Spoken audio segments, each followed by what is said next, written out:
Assalamualaikum warahmatullahi wabarakatuh. Waalaikumsalam warahmatullahi wabarakatuh. Apa kabar kalian hari ini? Sehat? Baik. Alhamdulillah.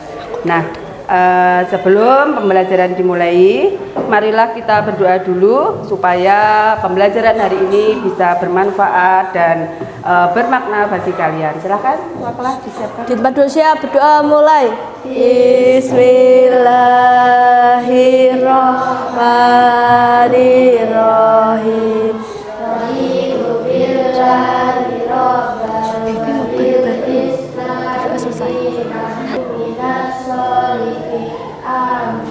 Doa selesai, memberi hormat.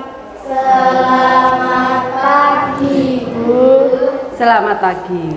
Nah, hari ini sudah siap dimulai pelajarannya ya.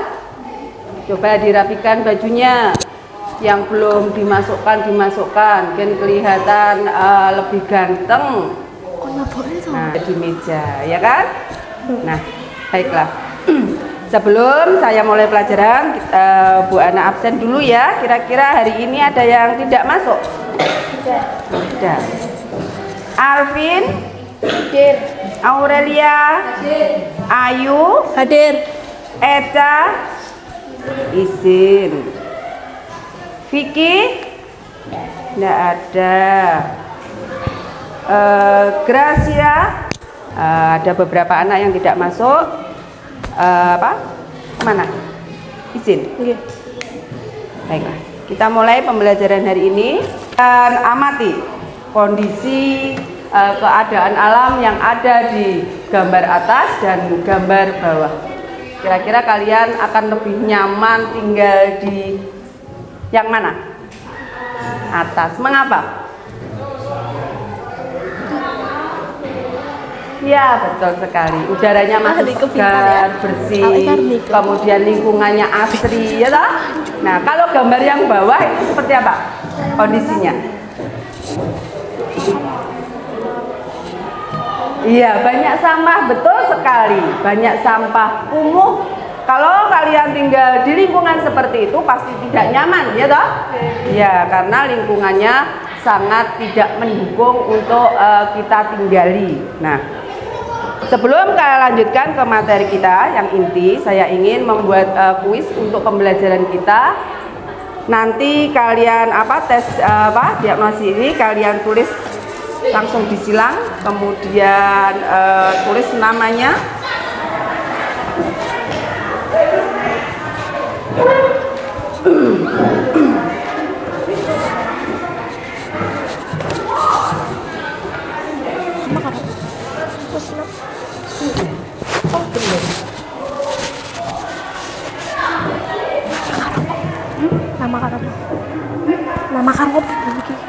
Nama toh. Sudah? Wah, Desia pinter sekali, cepat sekali.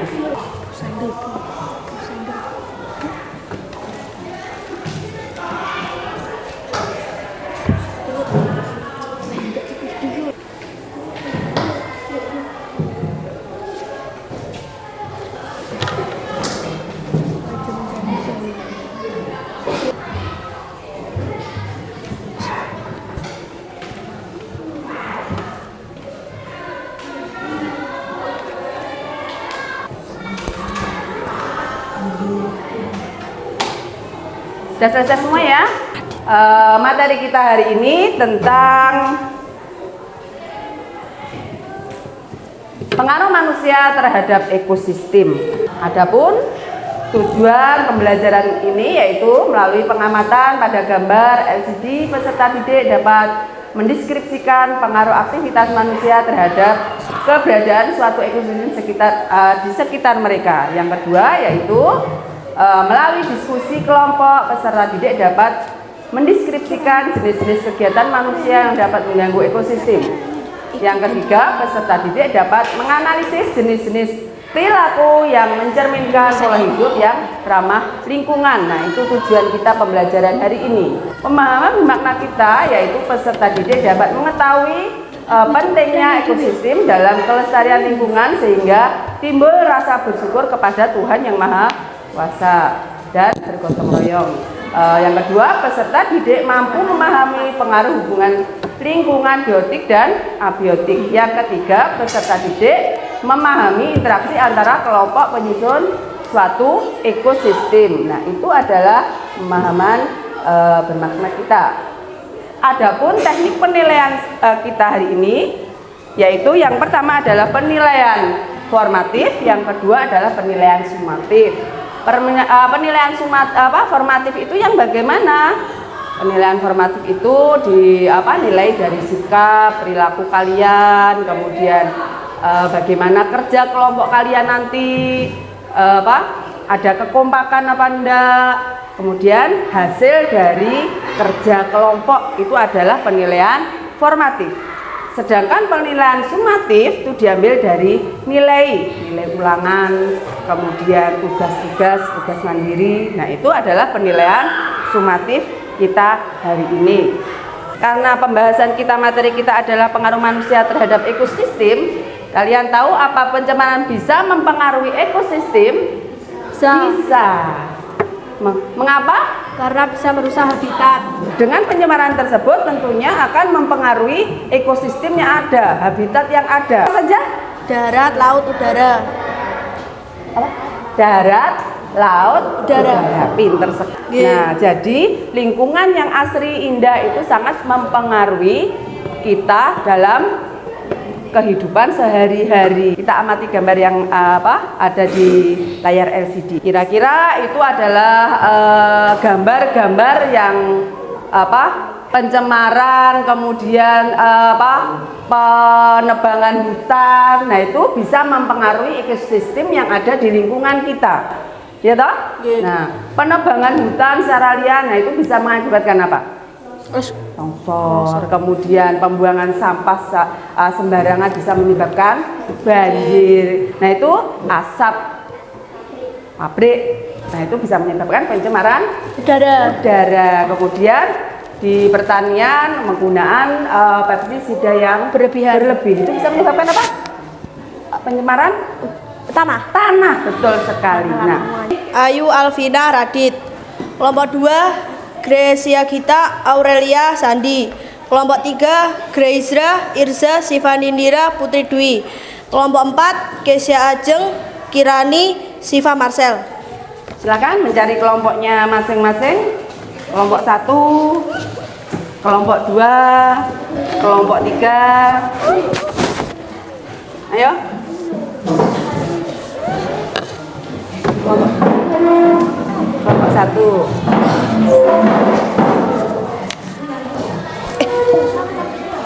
Harus kita. Kelompok 2 mana? Kelompok 2. Kelompok berapa? Kelompok 4. 3, ini 3. So, pegang kita.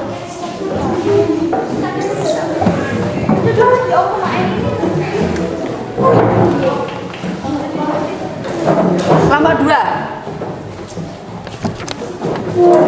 Kelompok 3.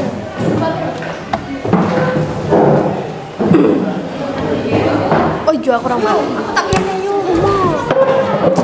Ini semua. Kecil weh. Kelompok berapa? Kelompok 3 memilih apa? Pertanian. Kelompok ini kelompok 4 apa? Sampah, ya, sampah. Kelompok terakhir ini kelompok berapa? Kelompok 2. Apa yang diteliti, yang diamati? Penebangan hutan. Nah, silahkan diamati gambar yang ada di layar LCD itu, kemudian kalian cari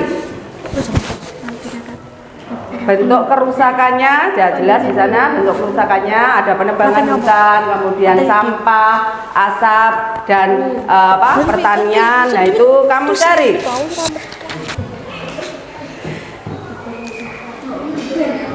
Kayak shopping.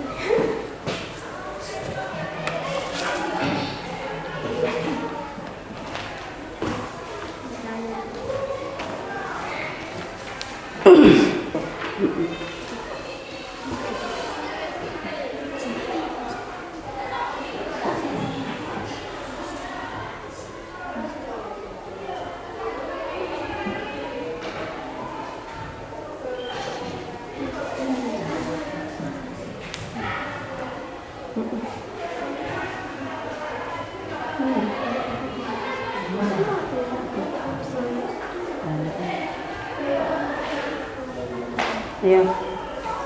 Gantian toh, kan dinilai kompakannya, kemudian hasil kerja kalian nanti seperti apa.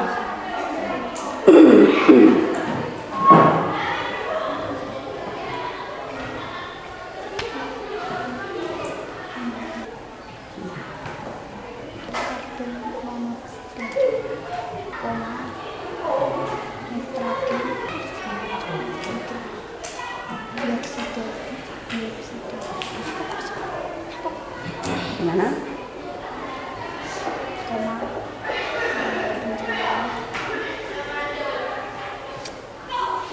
Udara bisa menyebabkan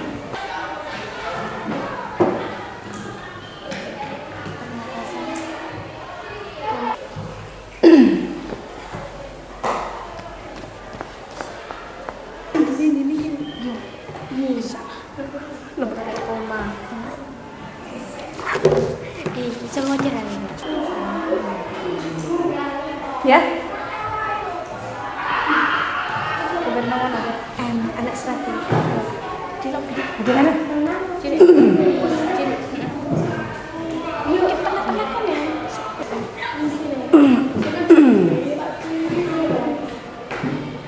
Kalau tidak cukup bisa ditulis baliknya ya.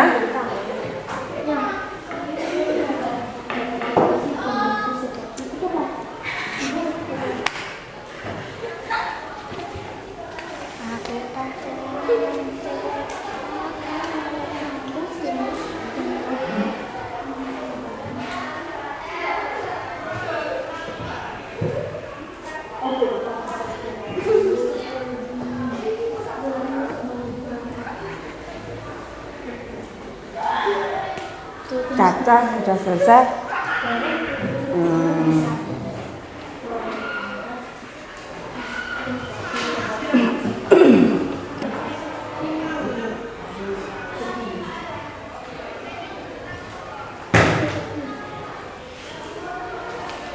Yang sudah selesai nanti dipresentasikan ke depan hasil dari kerja kelompoknya.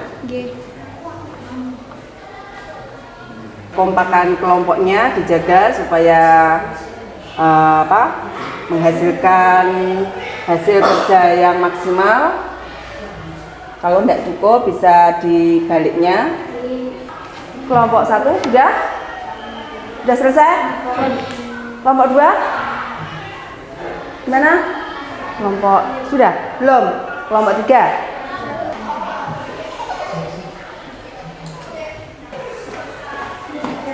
ya, mungkin kelompok 1 bisa membacakan hasil kerjanya ke depan supaya teman-teman yang lainnya bisa mendengar hasil kerja dari kelompok kalian.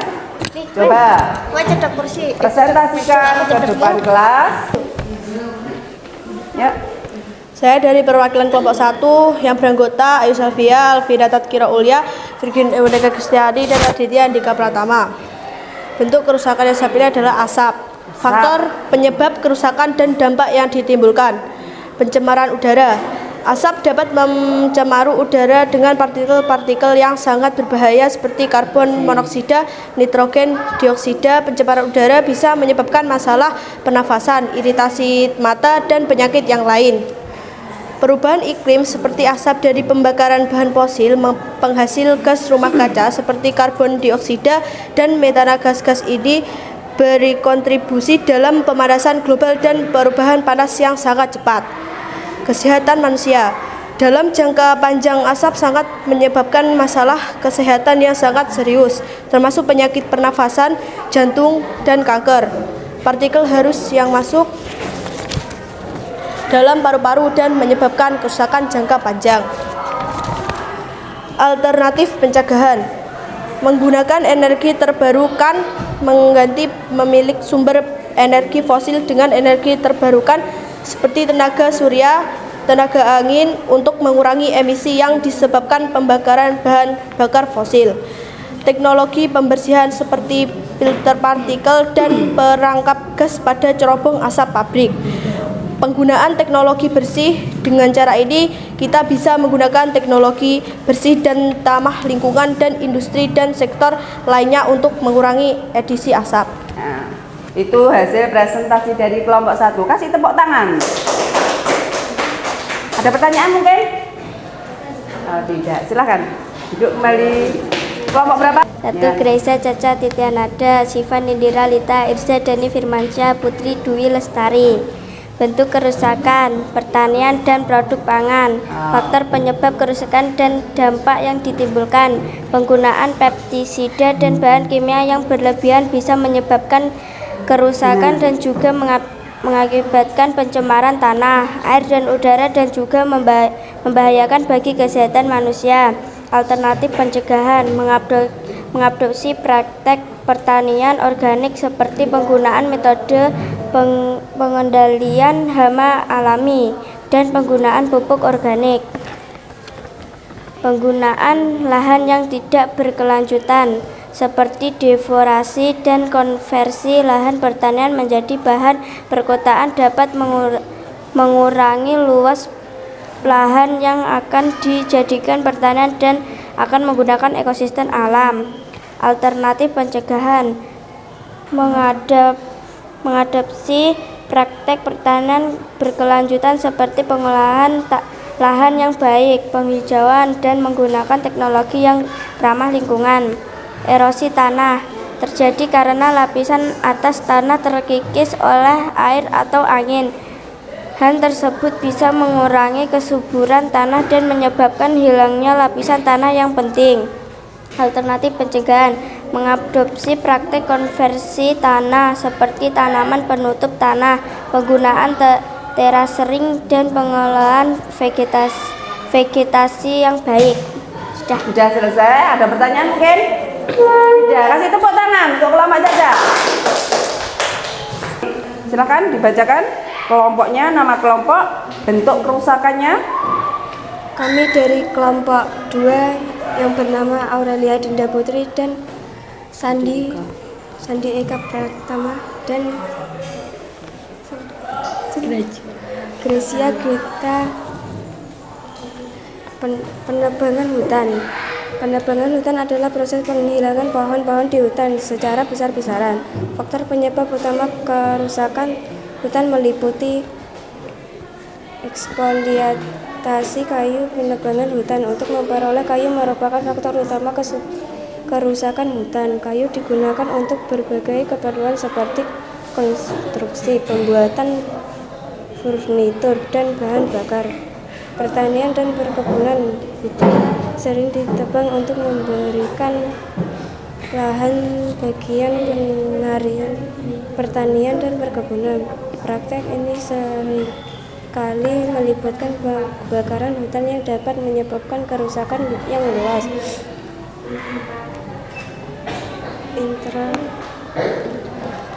Infrastruktur, pembangunan infrastruktur.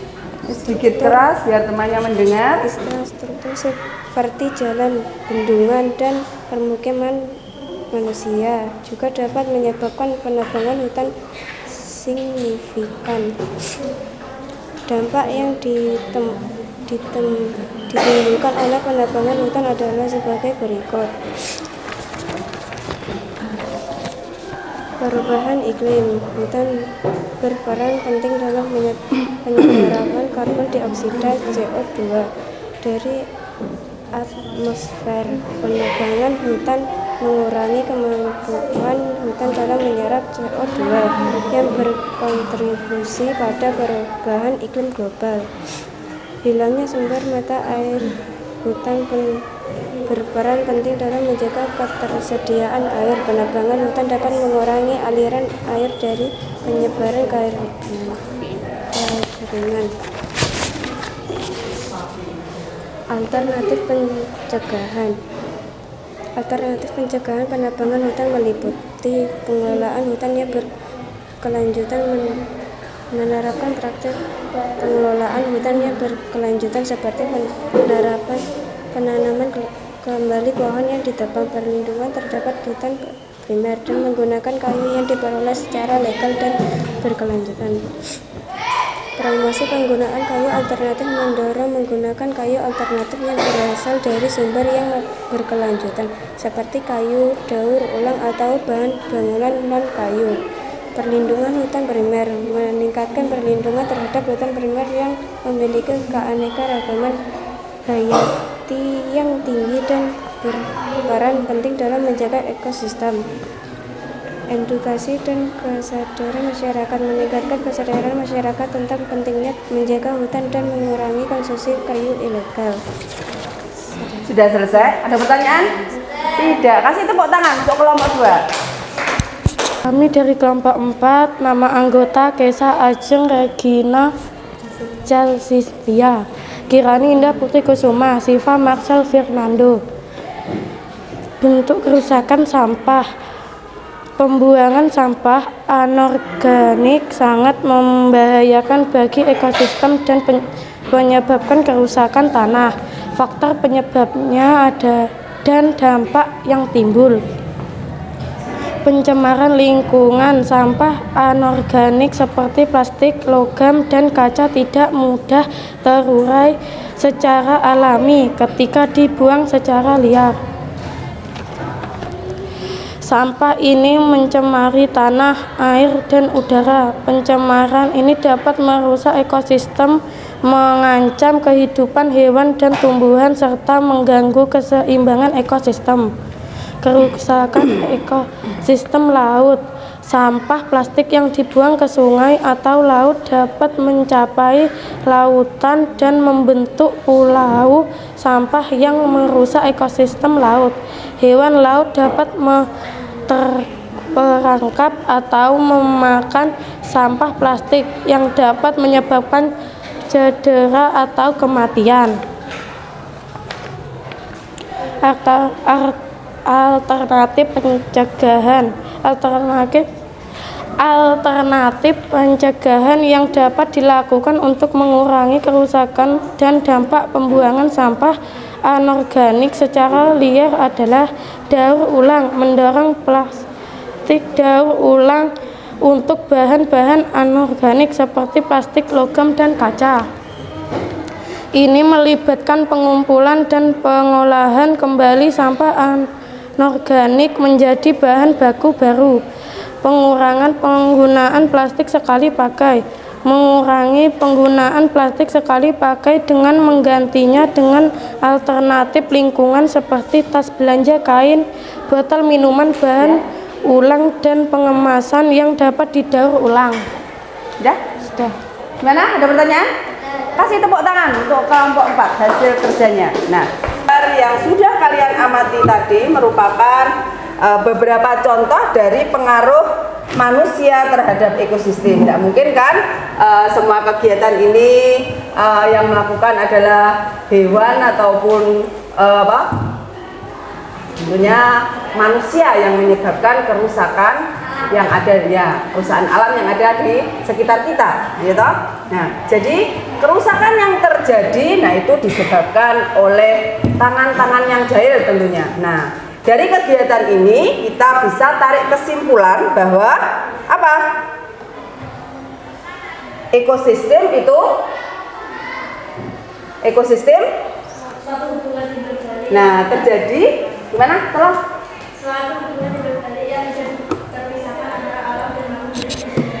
Nah, jadi ekosistem itu adalah suatu hubungan timbal balik. Jadi antara alam dan manusia itu sendiri harus ada saling memiliki. Kalau enggak ya seperti yang terdapat pada gambar yang ada di layar itu, penebangan hutan secara liar, kemudian membuang sampah sembarangan, asap, kemudian penggunaan pestisida yang berlebih. Nah, itu bisa merusak alam sekitar. Nah, kemudian kegiatan masyarakat apa saja tadi yang bisa menyebabkan kerusakan ekosistem? Penebangan hutan secara liar. Apalagi? Buang sampah sembarangan. Buang sampah sembarangan. Polusi udara. Polusi udara. Nah, polusi udara itu disebabkan oleh apa saja tadi? Asap pabrik. Asap pabrik. Nah, kemudian Kalau ibu kalian di rumah membakar sampah, nah kan timbul asap kan ya.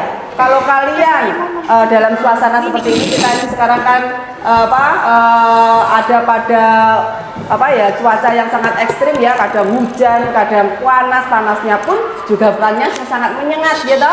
Kalau kita melakukan aktivitas pembakaran sampah, nah tentu kita akan merasa tidak nyaman, udara tidak lagi bersih kan ya. Jadi kita menghirup udara pun juga akan terasa pengap, sakit di dada ya. Itu pembelajaran kita hari ini, kesimpulan yang bisa ditarik dalam pembelajaran kali ini. Nah, kemudian adapun refleksi kita untuk pembelajaran tentang pengaruh manusia terhadap ekosistem, apa yang bisa kita ambil? Ekosistem merupakan hubungan timbal balik Ya. yang tidak terpisahkan antara alam dan makhluk hidup di sekitarnya. Kegiatan observasi pengamatan ini kami diarahkan dan dibantu oleh ibu guru. Menurut saya kita harus sadar dampak terhadap ekosistem dan mengambil tindakan yang bertanggung jawab untuk melindungi dan melestarikan lingkungan supaya kelestariannya tetap terjaga. Nah, kasih tepuk tangan.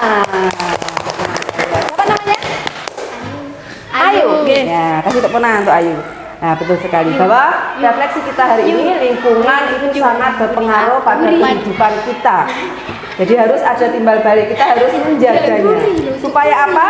Supaya kita bisa hidup nyaman. Nah, seperti halnya gambar yang sudah saya tampilkan di papan tadi. Pertama kali kita melihat gambar yang ada di awal, bahwa kalau kita berada di lingkungan yang asri, sejuk, nah tentu kita akan merasa nyaman, gitu. Kalau kita berada di lingkungan yang kumuh, kotor, nah apa yang terjadi? Kita tidak nyaman, bau sampah, kemudian kita pun juga menghirup udara di sekitar kita pun juga akan terasa sesak di dada. Nah itu yang terjadi. Jadi kalian juga harus menjaga lingkungan ini supaya tetap asri dan nyaman. Nah mungkin pertemuan kali ini cukup untuk pengetahuan kalian bahwa lingkungan yang bersih itu sangat kita harapkan.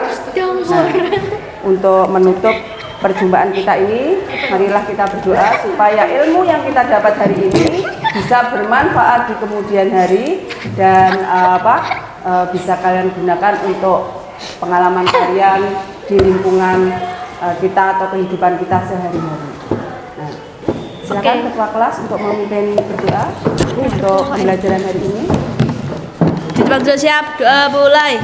Bismillahirrahmanirrahim. Subhanaka Allahumma wa bihamdika Asyhadu an la ilaha illa anta astaghfiruka wa atubu ilaik. Doa selesai, berhormat. Selamat siang, Bu. Selamat siang. Assalamualaikum warahmatullahi wabarakatuh. Waalaikumsalam warahmatullahi wabarakatuh. Hasil